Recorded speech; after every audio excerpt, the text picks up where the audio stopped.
All right, we are live. Good afternoon, everyone. Welcome to the Monday, May 10th edition of the MMAOB Daily Podcast. I'm your host, as always, Adam Martin, and I'm joined by Big Marcel over there. We got a lot to talk about today, Marcel. There's a lot of MMA over the weekend, actually, Marcel. UFC, obviously, then we had Bellator. We also had PFL we could talk about, so there was a lot. How's everything with you, man? Everything good? Yeah, man, doing well, man. Yeah, for sure.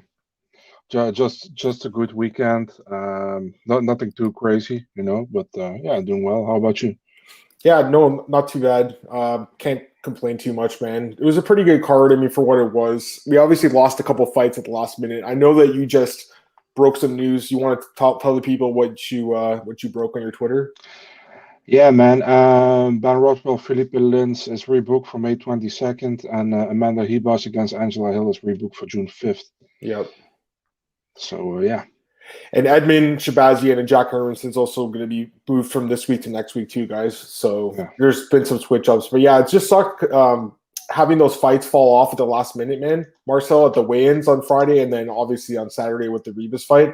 But we still ended up having it was only 9 fights, so it is what it is. But let's go through the card, Marcel. We'll talk about it now. Start with the main event: Marina Rodriguez and Michelle Waterson. I mean, it was a pretty entertaining fight, I guess. It wasn't like the greatest fight ever, but it wasn't too bad.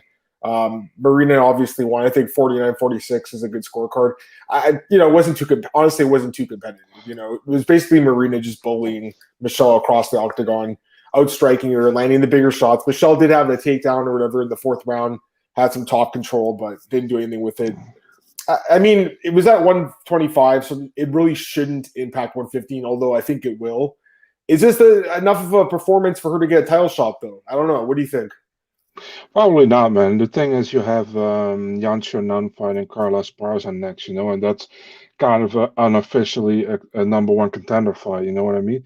So I don't think it's enough.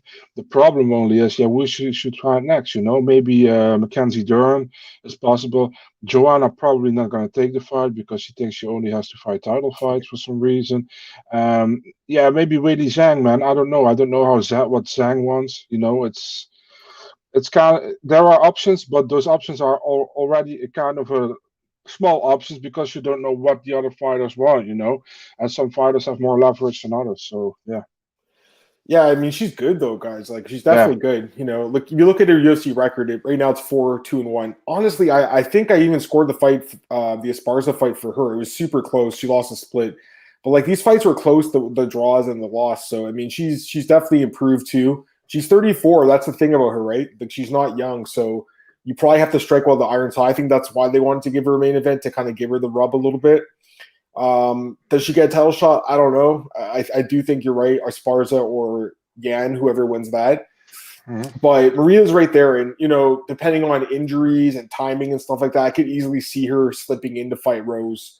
It'd be an interesting fight. I would probably have to figure Rose there. But, I mean, she's definitely a good fighter. As for Michelle, yeah, I mean, she's definitely like a good fighter, but she's kind of like turned into a gatekeeper almost, Marcel. I feel like she's good enough to beat like anyone kind of outside the top, 10, 15, but anyone in that top 10 she always loses to. So I don't know. Like, I mean, Michelle is definitely a marketable fighter and she's a solid fighter, but I never really saw her as a champion in the UFC. She's just a little bit too small, I think.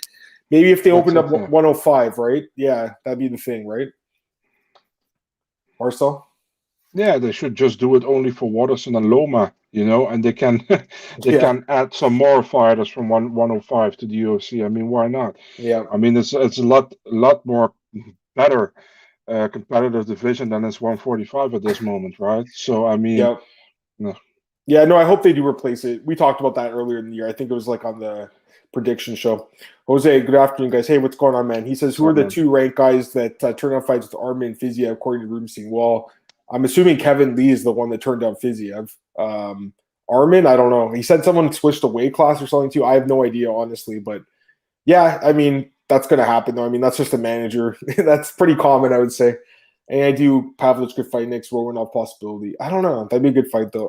People need to stop picking Michelle Waterson. Remember watching her versus home thinking that's her last fight as a top 6 strawweight. I mean, that was a close fight, right? Like she won that fight, but it was super close. The fight with Esparza last year was super close too. She's definitely good. She's just below that top level. Just a little step. She's like a step behind them, you know. I always kind of felt that way, but she's a pretty good fighter.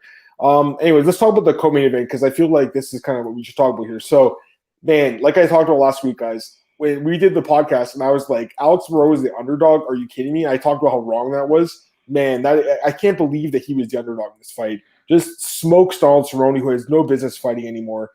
I don't want to see Donald fight anymore, Marcel. I love this guy. He's a legend. He's one of the greatest of all time. He really needs to take some time off. Like, I don't want to see him fight anymore, but even if he does want to fight, give him like a year off or something because he shouldn't be fighting anytime soon after getting knocked out again. For Morono, huge win on 6 days' notice. As he told Cole, he's been training the whole time with Jeff Neal and Diego Ferreira, so he was getting ready for this card anyway, just as a body in camp. But, you know, he was in fight shape, and he came out and smoked Cerrone. A great win for Morono. Marcel, but we got to talk about Cerrone first because what do you think's next for him, man? Yeah, I don't know, man. I was thinking, man, if he goes maybe back to 155, he maybe can take on Michael Johnson. I don't know if that's something, you know, but I don't know, man. Listen, man, I'm with you. I don't want to see him get beat all the time. You know, he's getting older. He might hang them up, but I mean, you can't. I don't want to say that for a fighter. I think a fighter has to see that himself, and maybe his team should say it to him. You know what I mean? People close to him. But yeah, I don't know. We predicted Morono was going to win. One of the few predictions I had right on this card because my picks were awful. Tough card. Yeah, and I mean, and tough for Morono, man. I mean, his two teammates lost before his fight, so you know that's never great to go into a fight where your teammates have lost before you fight. And he did well, very well. Short notice fight, first round TKO. What can you do better, right? Yeah, I'm going to tell you guys something. Hold on one sec. He says, other predictors maybe Alex, I bet the under at even money. You should just listen to me and Marcel then. We're the best guys. So let's see got paid well. He did. He made a lot of money.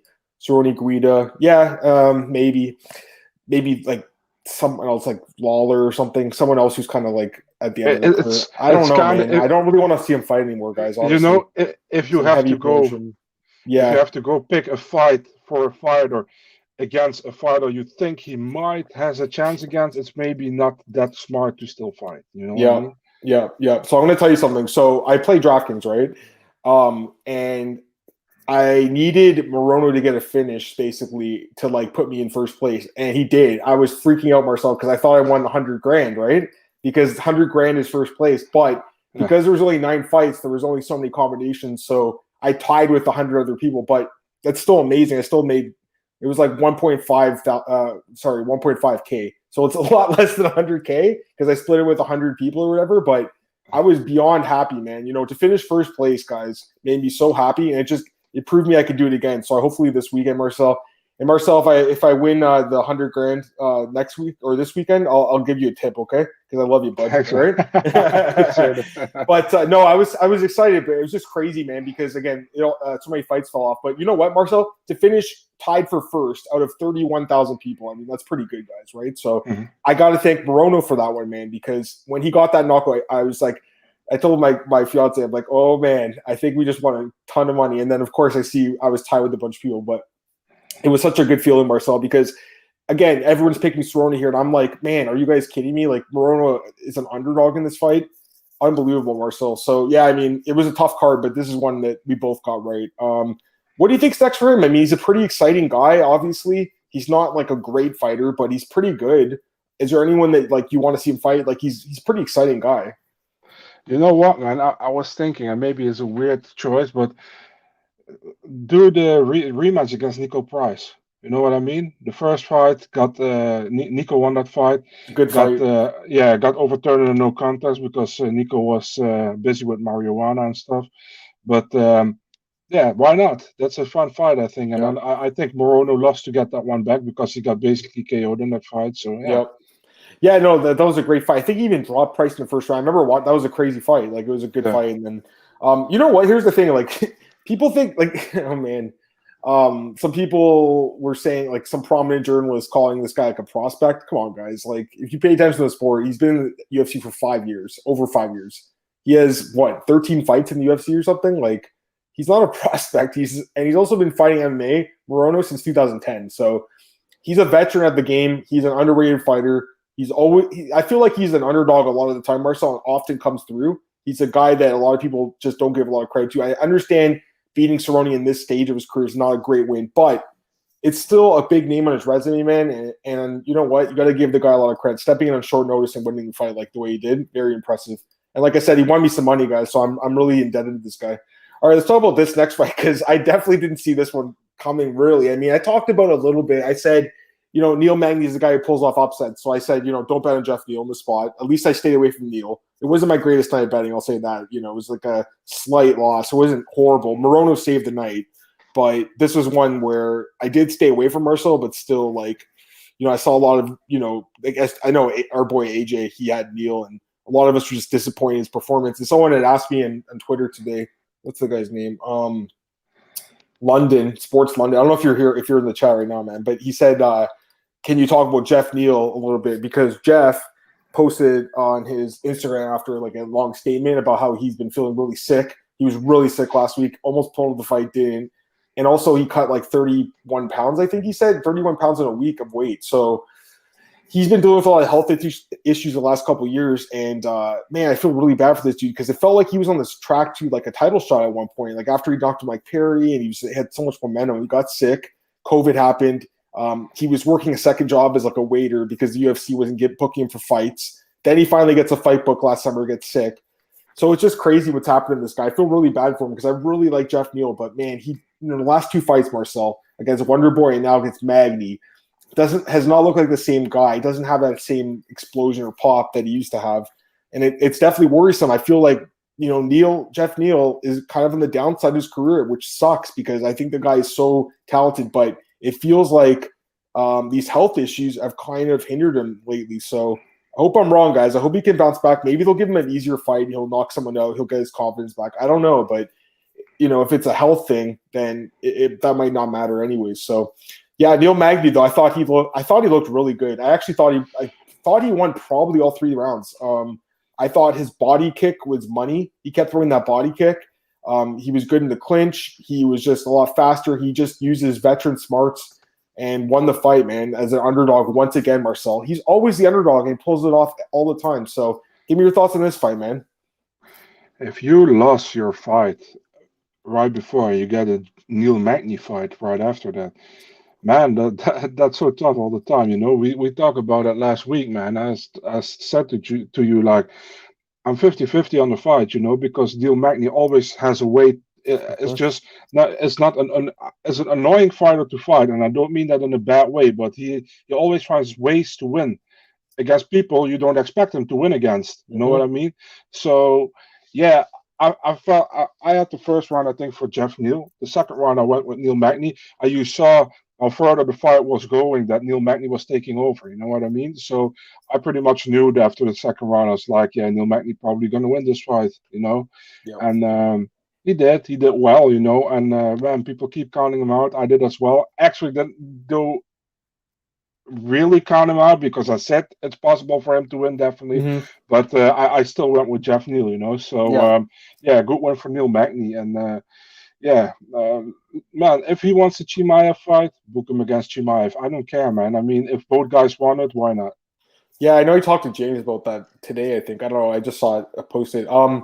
That fight would be good, but like he said, he's like, I can't wait around for this guy. I'm 33 years old. I have a young kid. I think his kid's like 1 year old. He's like, I have to provide for my family, and I need to fight often. He's the guy who likes to stay busy. Like he likes to fight, multiple times a year. And Khamzat right now is not an active fighter, really. So I'm with him in that it's hard to trust Khamzat, but that fight does make a lot of sense. And man, if Khamzat can get by Neal Magny, it just shows how good he is. And I said that was the fight to make last year. After he beat Gerald, I was like, let him fight Magny because Magny's the gatekeeper of the top 10, really. If you beat him, you're in the top 10. If you don't, you're not top 10. That's basically what it comes down to. He's a very, very good fighter. It's crazy. I feel like he's still getting better, guys. Neal Magny, age 33, looks like he's getting better. Whereas with Jeff Neal, I know he's had some hard matchups here with Wonder Boy and Magny, but to me, hasn't looked like the same guy as he once was a few years ago. He was knocking out guys like Camacho and Mike Perry and everything. Like he looked so good back then. I don't know what happened. I guess the illness, I think, really hurt him. Let's get some comments here. Glenn, it's just a business. When other guys beat them, then they become cash cows. He's talking about Cerrone and Watterson. Exactly. Morono, Daniel Rodriguez. Sure, that's a good fight. I would love to see that fight. Yes. You'll do this to me again. I forgave the one-way fight, and they did this. Yeah, I hate when that happens too. It's like me with Al Hassan. I never forgive that guy, and I can't bet on him anymore. Neal suffers from gastroenteritis. 95% of his strikes are straight, lefts to the head. No leg kicks, no body work. Lead hands only used for throwaway punches. I think he's talking about Jeff Neal, probably. Yeah, you're talking about Jeff Neal. Yeah, I was gonna say Neal Magny's pretty varied striker now. Like he looked pretty good in this fight. Cutting 31 pounds, yeah. I mean, to me, he's probably in the wrong weight class, right? Maybe moving up is going to help him, but I don't know. Jeff's not like a huge guy. Like Neal was bigger than him, so I don't know if that's really the solution. It just looks like Jeff is a little bit on the decline, which sucks because he's only 30 years old. But again, Marcel, when you have health issues, like look what Cam's at. Same thing with him, right? And Neal Magny fights all these guys. All right, let's talk about this fight because it was a terrible pick. I thought Green could win this fight. Terrible pick. But, it's a low-level heavyweight fight. I was like, okay, I'll take the underdog money on Green. And the guy just is not good at all. He just got late. Like, DeLima just laid on top for 3 rounds. Just held him down for 3 rounds. Obviously, I knew this fight was going to be a coin flip, guys. But I was wrong in that I picked Green. But I knew DeLima had a good chance to win, obviously. I got to be honest. I did expect the fight to play out like this. I thought someone would get finished early on, Marcel. I didn't think it would be a 30-26 decision. So what do you think of this fight? What I think about this fight? Well, I read my tweet after the fight. I said, no disrespect, but the UFC should stop to put an unranked heavyweight fight on the main card every damn fight night. Seriously, why? Because there might be a chance we see a KO. They will keep doing it, and I will keep wondering why. Because they have Tafa versus Vanderlei on let's not May 22nd again on the main card. I mean, stop it, man. I mean, if they deserve to be on the main card, they deserve to be on the main card. But Green versus Pizarro shouldn't be on the main card here. And this was a horrible fight to watch. I don't want to say any disrespectful to the guys because I knew they train hard and they work hard for it. But come on, guys. I mean, this wasn't a good fight. Pizarro won the fight, and that's all I have to say about it, to be honest. I was really, man, I almost fell asleep, man. This fight was at like 4 or 5 a.m. in the morning for me. So yeah. I don't think you were the only one who almost fell asleep. Like I was like, man, if this is how the card's going to be from here on out, it's like I don't know if I could do this without kidding. I stayed up. Canelo finished, Morono, Cerrone. Yeah, for sure. DeLima did no one any favors. You bet DeLima to KO. Yeah, I mean, like who bet him by decision, right? That was like plus 650. It was a realistic path, I guess, because he did it once to Adam Wieserick in New York, I think. So. He's did it before, but it's been a while since that's the way he's won. But man, Maurice Green, yeah, I think he'll probably get cut. Marcel, what do you think? Yeah, I would be surprised if not. Listen, man, for him, I hope not. And man, I still love his nickname, man. The Crochet Boss is great. You know what I mean? But he hasn't looked good in his recent fights, and doesn't look like he is really developing in something big in the heavyweight division right now. So maybe it's good for him to go back to the regional scenes. Maybe come back later. I don't know what to say. How old he is right now. I think he's in his 30s. Yeah. But I don't think the UFC will keep him around, to be honest. So here's the thing with this fight. Like, it actually kind of played out the way I thought it would because I thought that DeLima would shoot because he shoots in all his fights. Like, and I don't think he should be doing that. I think he should be knocking guys out, but he likes to shoot and he leaves his neck out. But Green didn't attempt any submissions. And for a guy that's pulled off like triangle chokes, arm triangle chokes in the UFC, Marcel, he didn't even attempt submissions in this fight. He just laid on his back. I also think that, I should have paid more attention to the weight. The 30-pound weight difference too as well. I think that was a big key because he just laid on top of him. He just had all his bulk on top of Marcel. Imagine you were lying on top of him, Marcel. Just be like that, just like a big polar bear lying on top of him. All right, I'm betting the over for these low-level heavyweight fights. Yeah, man, they can be ugly. DeLima versus Romanov on the prelims. DeLima is solely main card. Yeah, they need Crochet at the PI so he won't get cut. I don't know, man. He doesn't look that good to me. DeLima versus Oleinik next. Yeah, I don't know what they're going to do to Oleinik. I mean, he's old. He's getting knocked out. They're cutting a lot of those older guys. He might get another fight, but man, if he gets KO'd again too, that's really bad. Let's talk about this fight, Gregor Gillespie and Diego Ferreira, because someone else mentioned it. I mean, this fight was amazing. Obviously, it sucks that Ferreira missed weight because he missed out on the bonus. So Gregor got $100,000. He wins the fight in the second round, but man, what a first round, especially. And the second round was great too until Ferreira basically gassed out the weight cut must have killed him too. He was trying to get Gregor out of there early, couldn't do it. Gregor, he looked like he was gassed out, Marcel, at the end of the first round. Somehow, he looked like he was knocked out almost, like he wanted to quit a little bit. His corner was like, "You're fine, don't worry, come on." And then he somehow got back into it and won the fight. Great fight. Give me your thoughts on this fight, man. Yeah, great fight indeed. Deserved fight of the night, in my opinion. Man, sucks for Ferreira, man. He has to give away 50K, but man, he was very much overweight. So yeah, what can you do? Yeah. Great first round for Diego Ferreira. Looked like it was a matter of time because before he got Gregor out, and Gregor, man, he overcame adversity, and he finished Ferreira a very, very good performance in the second round by Gillespie. And good for him, man. He needed it. It was almost 2 years without a fight after that lean head kick knockout. I'll be honest, I thought Ferreira was going to win. After the first round, I was like, yeah, I have a good pick here. And then the second round came on, I was like, I suck. So, great win for Gillespie, good for him. And look forward to see him again. And for Ferreira, man, two losses in a row. He had it earlier in his career with Dariush and Poirier. Now he has it with Dariush and Gillespie. So, it's time for him to climb back up the rankings and to try to keep his place and probably getting maybe an unranked opponent next. But we'll see what's happening. Maybe, but I mean, I still feel like he's top 15 quality. Like I think I agree, 100%. Yeah, I just wonder, like, will he move to 170 because he missed weight by 5.5 pounds? Really, I mean, it was 4.5, but I like this fight. All action. Under also came through. Yeah, great fight. Hopefully, Gillespie fights again this year. A fight versus Islam, man, that'd be a good fight. Don't know if they'd book it, but man, it'd be a great fight. Dariush, not even Dariush did it for Ferreira. Yeah, I like Gregor Gillespie. I knew this would be a tough fight, but I did think he managed to grind it out. I didn't expect him to get the finish like that, though. That was beyond impressive. So great fight. And yeah, I mean, that would be a good fight with Islam, but I feel like Gregor almost like should get one of those top guys now too. You know what I mean? Like they both kind of deserve like those top guys. We'll see what they do. The lightweight division is amazing, and we'll find out probably more this weekend because we have like obviously Chandler, Oliveira, Tony, Darius. We got a lot of fights coming up. And then opening up the card, Phil Hawes, who I did pick as an underdog here. I didn't bet on him though. I should have, but I just didn't. I didn't really have a great read on Daukaus. I guess I thought he looked pretty big. Maybe he can stop the takedowns, but I figured that Hawes would just be the better athlete, and that's really what it came down to. Marcel wins a decision over Daukaus. Any thoughts on this fight? Phil Hawes came from a losing fighter with really fun to watch to a boring fighter, a winning fighter. You know what I mean? When he fought fun, he lost. When he's winning now, he looks boring as hell, man. And no, nothing against him. Hey, man, good win, another win for him. And he got his next fight book against Darren Wynn on July 19th. So, I mean, he can keep going on like this, man. I was impressed by what he did against Daukaus. I think Daukaus is a good fighter. Mm-hmm. Daukaus didn't look bad in the first round, I think, man. I scored the first round for Daukaus, but Hawes took over. Good win for Hawes, man. One was a 10-8 round, so good for him.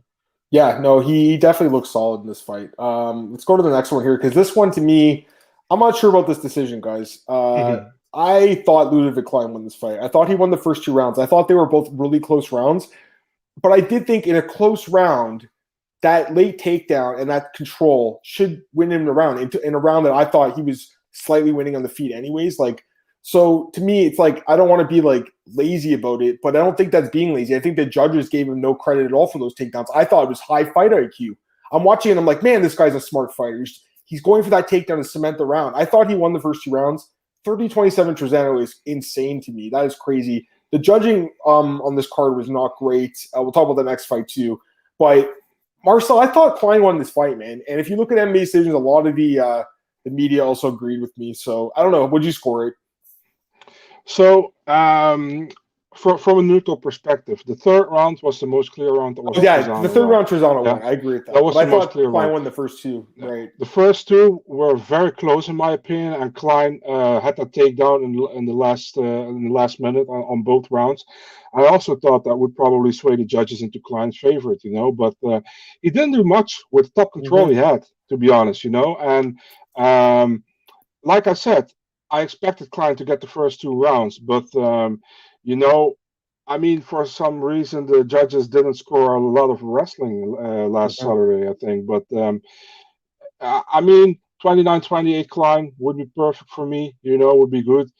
And 29-28 Trezano would also not be that bad for me. And the thing is 30-27. If you say the first two rounds are close, and the third round is for Trezano, it's a possibility, but Mhm. it's very harsh to give 3 rounds to Trezano and none to Klein, I think, because Yeah. Klein did do well, or at least did do maybe even better in the first or second round.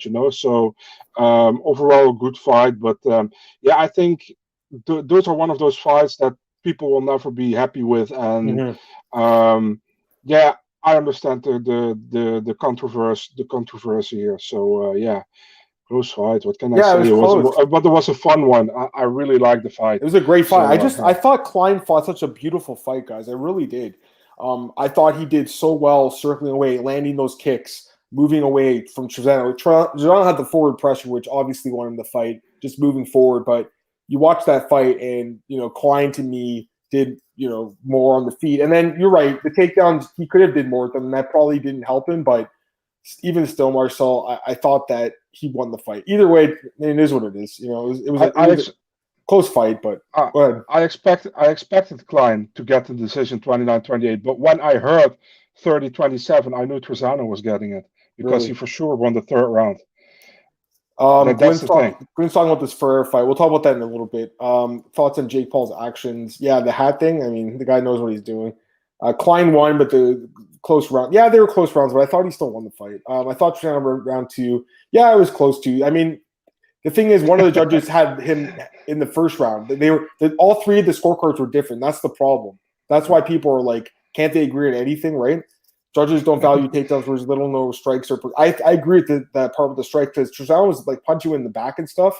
And watching it, I'm going, man, I wonder if they're going to give it to him. But I still thought he did, like I said, edged it out. They were close rounds, guy. I just thought that Klein edged it out. It is what it is. I mean, it wasn't like I don't think it was a bad decision to give it to Trezano necessarily. I just don't like that 327 scorecard. That really bothers me because it's like, did this judge even watch the fight, Or did you just teach Trezano moving forward? Now let's talk about this next fight because this one also has a funky scorecards. Jungyeon Park defeats Tafon Nchukwi, which was a great performance by Park. Look at these scorecards, though. 30-25, 29-26, 28-28. Yeah, I don't know about these scorecards, right? I mean, obviously there was a point deduction we should mention for the legal knee, but even still, I don't know how you could score the fight for Chukwi. I'm pretty sure Park easily won this fight. I think I gave Chukwi a first round or a second round, I think. But yeah, he lost the fight. But the scorecards, what are your thoughts on this, man? Man, he clearly won the fight, man. I don't know what one of those judges were watching. One judge scored at 29-28 for Nchukwi, but Yeah. due to the point deduction, it went 28-28. I don't know, man. I think Park did a great job, and I didn't saw this one coming, to be honest. I was 50-50 on it, like I told you, but I thought Nchukwi would have won. He didn't. Also, was it a staph infection that Park had, Oh, that had was on his? yeah, I think so. Yeah. Yep, that was nasty. Yeah. I was like, "What's on it?" And then I figured that's what it was. Pretty gross. I think he's a pretty good fighter, guys. Honestly, he's pretty solid. Mark versus Marquez, sure, I'd watch that fight. That'd be a good one. 30-25 and 29-26 are plausible scores. They gave round 1 and 2 to Chukwi. I don't like. I think it's possible you could. I don't think like the first round was that like clear for Park. Although I probably would have scored it for him because of all the jabs and stuff he landed. Like I said, I think Park won the fight. I'm just saying like there's a way that you could score it the way they did. I just think that's again not a good judging. If you scored it for Chukwi, that's I would hope that the commission talks to him because to me that's a problem when you have one guy scoring it a draw and the other guy scoring it as a blowout. That's very weird. But yeah, I would watch that fight, Jose Marquez and Park. I like Park. He's an exciting guy. Carlson Harris and Christian Aguilera. This is the guy we both called Marcel. Easy finish. And honestly, this guy was kind of like I had him on like every team in DraftKings. I was like, this guy's going to finish Christian Aguilera. I'm convinced, and he does it quickly too. What are your thoughts on this, man? First round finish. Not even Sean Brady did that. Like this guy went in there and finished him in the first round. That's impressive. Give me your thoughts, man. Bro, I was like, oh man, good start of the night. I might think it's a good start, and then everything sucked pretty much, all besides the co-main and main event for me. Yeah, But yeah, yeah, I mean, yeah, what we called, man, and this guy barely got a shot in the UFC. yeah. Remember that Dana said like, yeah, you're actually too old, but we're gonna give you this shot, and it's like, dude, you always say don't pat your record because blah blah blah blah blah. But if you have a guy who is like 13-5 or 13-6, you're not interested because he has six losses on his record, for example, man. Get the hell out. Great fight for Harris here. Yeah, like we expected, he was gonna finish. He was gonna win here, and he's good, man. He's the first guy ever from what's this? Is it where is he from? Guyana? Yeah. Yeah, who got a Yeah. win in the UFC. So great for him, man. Great for his country as well. And I think he's living in Brazil for a long time now. So yeah. Yeah, I thought that he looked good. He got a bonus, right? He was one of the guys, or no? Yeah, Did he not? got along with Morono. Yeah, that was fine. I'm fine with that too. All right, let's. Since someone else asked about PFL, and they said that Ali said the fight was overturned. Okay, I mean, It is. It is, yeah. Okay, we got to talk about it. I mean, clearly they thought it was a tap. That's interesting. They overturned it. I mean, to me, I think it's hard for the referee. He wasn't in the position to see it. But the thing is, like, I don't know, man. I don't know. I guess if he tapped out, then it's fine. But to me, it was like, it sucks because like I was like, man, this guy just picked up the biggest win of his career, and then like this is what happened. So I was with my friend. We were just getting a coffee, and I was hanging out with my friend, and was watching on my phone. And as soon as he finished them, we were like, holy shit, like plus $200. And I told my buddy to put $10 on it. I told him put $10 on Ferreira because he might knock Werdum out, which he does. My buddy's like, okay, let's go. It's all drinks are on me. I'm like, all right, sweet. And then I turned it off, and I get home and Cole messaged me. He's like, oh, what'd you think of the stoppage? I'm like, what are you talking about? He's like, did you see the tap? I'm like, what are you talking about? I didn't even see that till I got home. So I was like, then I was watching it. I was like, oh, I'm like, damn, he did. I guess he did tap. So yeah, I guess he did tap. What'd you think, man? Yeah, like I said, I tweeted after the finish, like, "Oh man, beautiful finish, great comeback after almost getting tapped." And then I see the replay. It's like, dude, that man. And then I see it, and I just do the replay because we can on YouTube. We have it here on YouTube. We can replay it.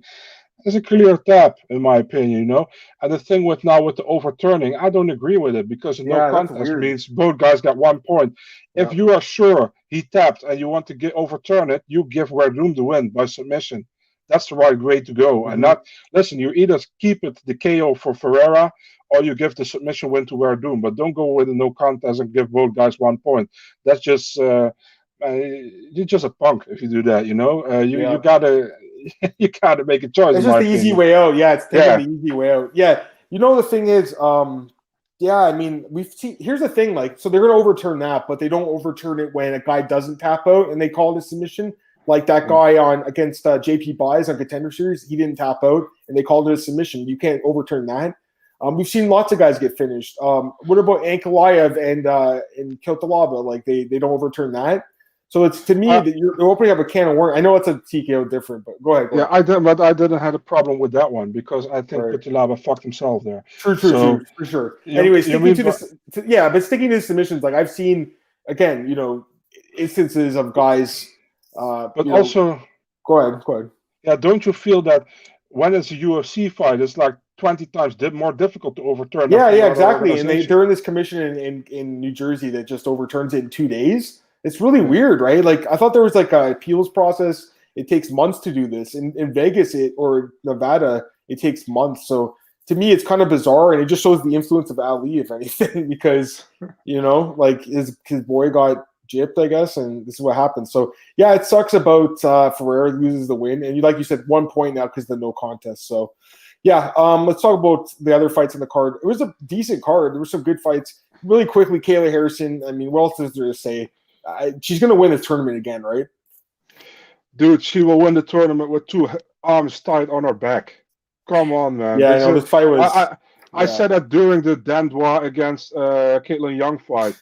I was like, come on, man. Listen, man. No disrespect to these girls, but those are absolutely no competition for Kayla Harrison. I agree. Not at all.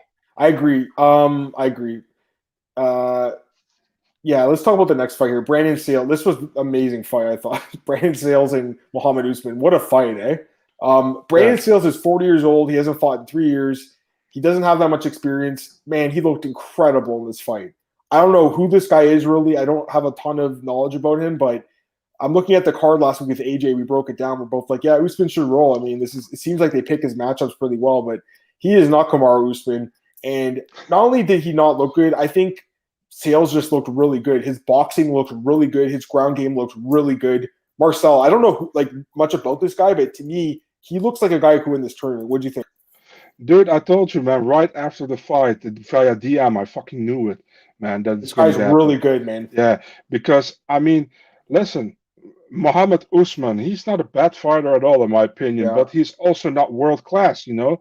yeah. People think like, oh, his name is Usman, he should be good as well. That's what a lot of people think. I don't think everybody thinks like that, but a lot of people. And that's something you have to take care of, that you do your research well. And listen, um, Usman was probably the favorite, deservedly, you know, if you see what he did in his past. And we thought, but I never had to think. I seen Kamaru. I want to say that you have it already. I saw Muhammad Usman fought a few times before, and I was never really impressed, to be honest, man. And Brandon Sales, I think I saw one fight of his, and he looked good in that fight, but still too less for me to make a decisive bet or whatever on it. But I had the feeling that Sales could upset him here, man. So I wasn't surprised like many were on my timeline. It says, on his tab, he was supposed to fight Greg Hardy at Contender Series, but got injured. So the UFC had him on the radar, but they didn't sign him. I think he looks really good, man. His boxing was really sharp. Again, not a guy this guy doesn't have a lot of fights. He's 40 years old, but a lot of heavyweights do get better as they get older, which is weird, right? Compared to the other weight classes. But yeah, but the big boys get better. So I thought he still have a chance. Yeah, I was blown away. I mean, if he was in the UFC, he would have got a 50K bonus. And yeah, Marcel, me and you have chances. Sad to see UFC holding Dan Hardy's fighting contract hostage 9 years after his last fight. Fantastic commentator and analyst. Still not sure what went on Fight 11. As far as his contract goes, it does suck. He wants to fight again. UFC, the doctors, I don't think, want to clear him to fight because of that wolf heart disease. He wants to fight in Japan, I think he was saying, Ryzen or something. So we'll see what happens there. I think they might eventually let him go, but yeah, I don't know what's going on with those guys as far as the contract negotiations. But hopefully they let him go because if he wants to fight against, it's his choice, really. But, they just don't want to see him, I guess, get hurt because the doctors, again, think if he's going to fight again. He hasn't fought in almost 10 years, Dan Hardy, which is crazy, right? He was one of the most active guys. He hasn't fought since 2012. I think he fought Amir Sadallah, I think, and won that fight. We'll quickly go through these other fights here. Larissa Pacheco wins her fight. Obviously, I mean, she's pretty good, too, as we know. Here's a big upset. Bruno Capizzola defeats Auntie Delia. That was a big upset, Marcel. Any thoughts on that one? That was definitely a big upset. Didn't see that one coming. Holy smokes! Yeah. Auntie Delia, he was supposed to fight Cyril Gane, remember? But he was still in contract for PFL. And yeah, man, big upset in my opinion. I really didn't see this one coming. And yeah, good for Capizzola, man. Yeah. So, yeah. And the crazy thing is, these guys could score a first-round knockout and they could get back in the playoffs, and then they could, end up winning the tournament, Delia or Usman, right? Even though they lost these fights in devastating fashion. But, I mean, you'd imagine that these other guys that won, Sales and Capizzola, do have a, better path, I would say. And then this other guy, Denis Goltsov, he knocks out Mohamed Idris, obviously a very good fighter as well, Marcel. And then the other women's fights, Caitlin Young defeats Cindy Dandois, Jenna Fabian defeats Laura Sanchez, Taylor Gordado defeats Olena Kolesnik, and then this welterweight bout, Magomed Umalatov, Kyron Bowen. I think it was booked on 1 day's notice or something like that. Yeah, something like that. So weird, right? Yeah, very bizarre. Anyways, we'll move on from that card. Let's talk about Bellator. We got to talk about Bellator. So, man, this card was crazy too. I'll get this last comment. Sales was supposed to fight. Yeah. Adam did a great cardio Contender Series. Yeah, I mean, and like I said, he was on the radar, but he ended up going to PFL. Man, he looked good to me. Let's talk about Bellator. Man, I mean, it sucks that Romero – let's start with that fight. Let's just start with that fight. So it sucks that Romero fell off, but I don't think you could have asked for a better replacement fight. I mean, this fight between Anthony Johnson and Jose Augusto was – Jose Augusto has to be – I don't know what his – they were calling him Jose Augusto.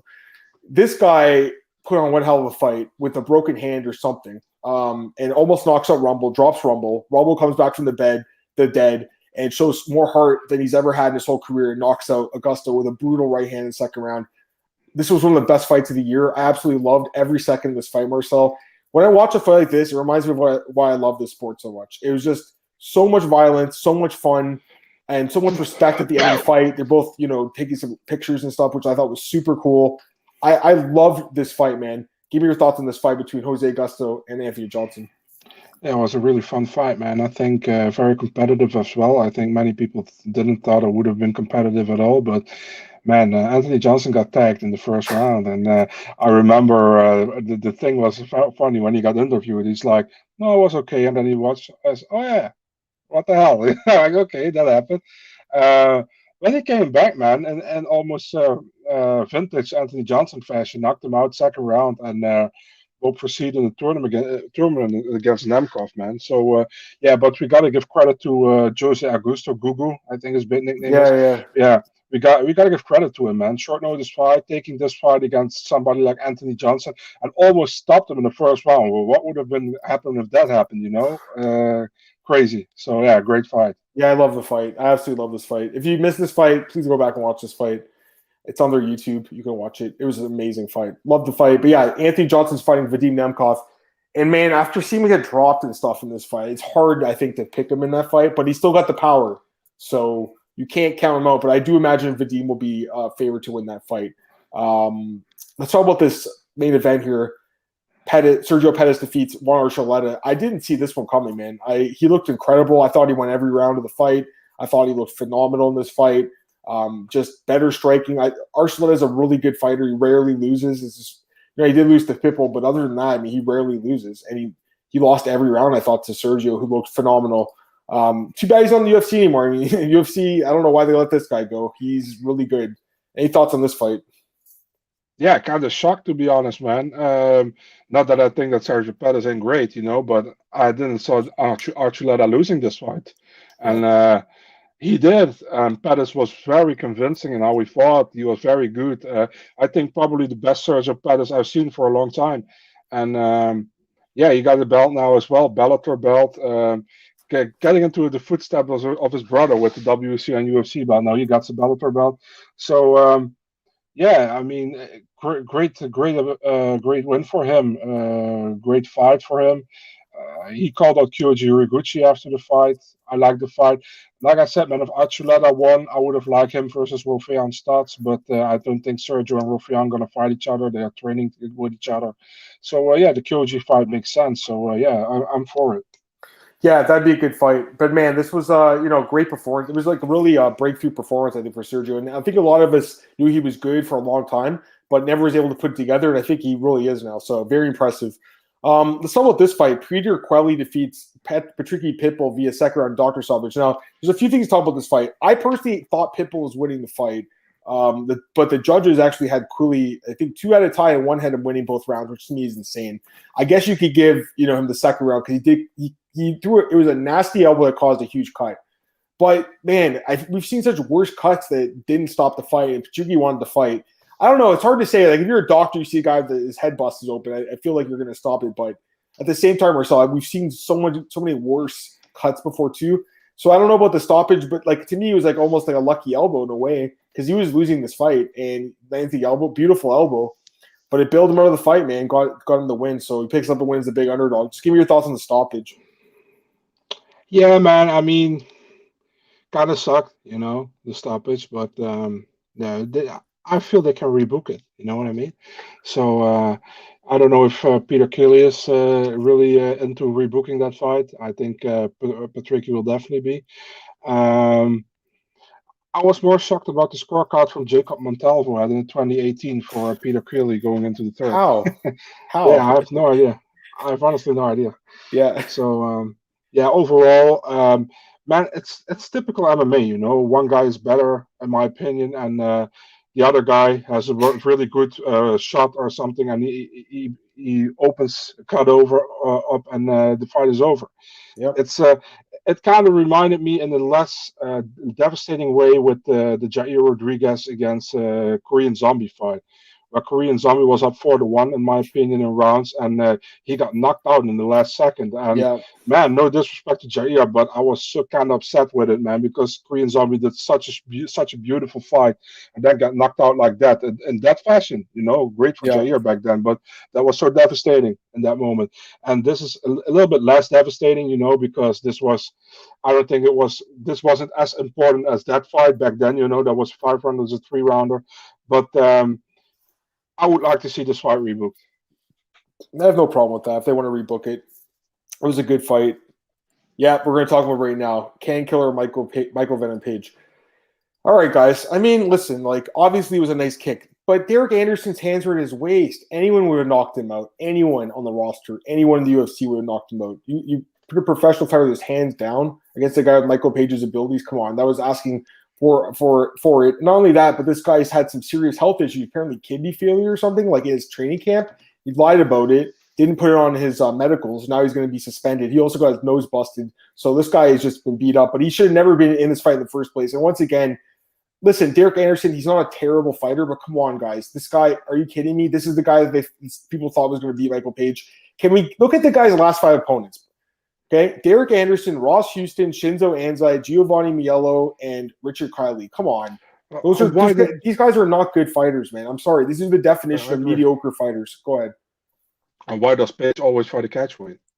And that too. Yeah. Oh, man. Why does he get 175? Why doesn't he have to cut the full 5 pounds?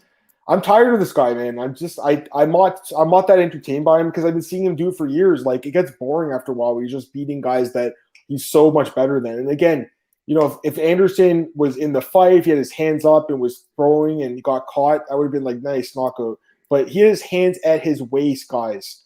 Anyone would have knocked him out. Literally anyone. Come on. I was like, what the hell? He even leaned in that kick. You know, he leaned into it too. Not only did he put his hands on, he leaned into the kick. It was horrible striking defense, the worst you could ever watch, and gets his face smashed open for it.